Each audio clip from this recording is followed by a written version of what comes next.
All right, well, this week we brought you stories from real Australians dealing with the RBA's 10th consecutive rate rise, like WA couple Corey and Sarah, who can't keep up with their mortgage repayments.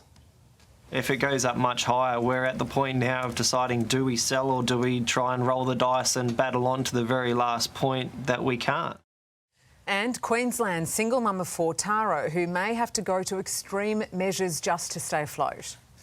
When it gets to that stage, sort of June, July, I will need to look at probably renting out a room or something like that here, which I'm not overly keen on, but it's better than losing my house. And as we continue our campaign for you, our next guest is a pensioner with a desperate plea for help, worried rental increases will leave her homeless. Sandy Butler joins us now from the Gold Coast. Sandy, thanks so much for your time this morning. Gee, it's tough out there. Your rent has gone from $400 to $510 per week. How are you coping with that? Not too well at the moment. I'm actually being supplemented by a government department for 12 weeks. But after 12 weeks, I will be on my own, which is really pushing my stress levels to the max. Can you tell us what that's like for you and your thought processes around that? Oh, it's not good, not good at all. I try not to stress out, and I'm trying to do the best that I can. But at my time of life, it's something that I never thought that I would be doing.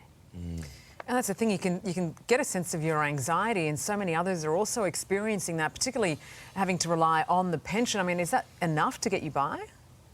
No, it's not. It's not. We do appreciate the fact that we get a pension, but the thing is it's really not covering anything at all. We got an increase not so long ago, as you know, of $37 a fortnight.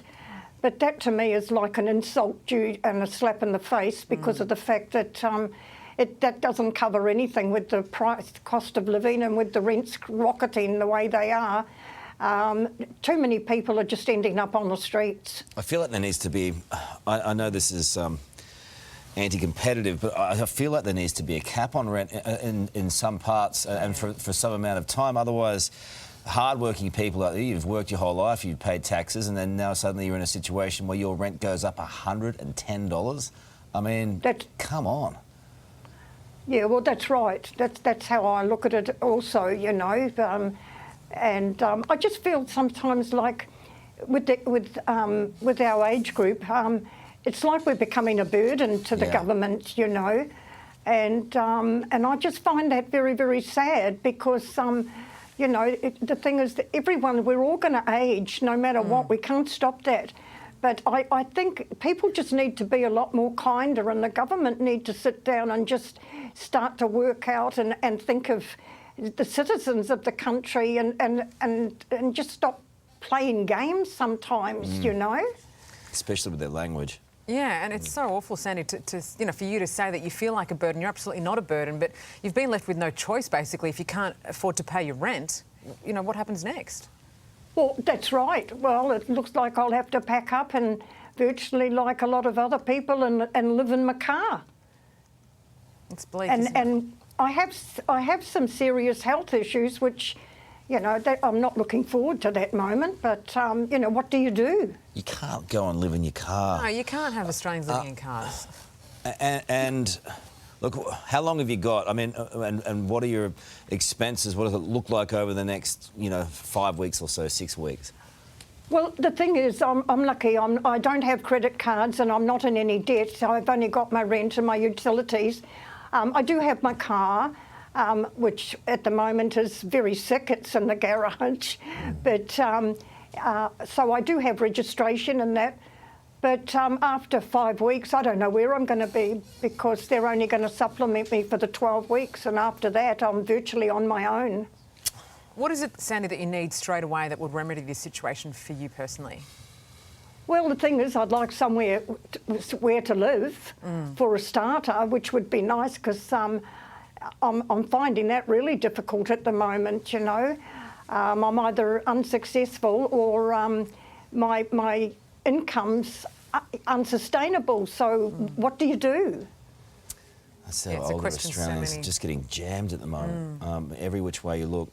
Look, stay in touch, Sandy, and we'll reach out to try and get you some help as well. We can't have you going living in a car. We appreciate you being on today. Go okay. You're doing all right?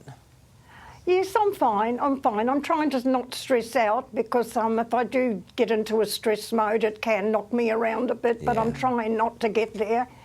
But I do appreciate Channel 9 for having me on this morning and letting me view my story, because I think it's a story that needs to be told, not just by me, but, you know, for everyone else out there that's finding the same problem.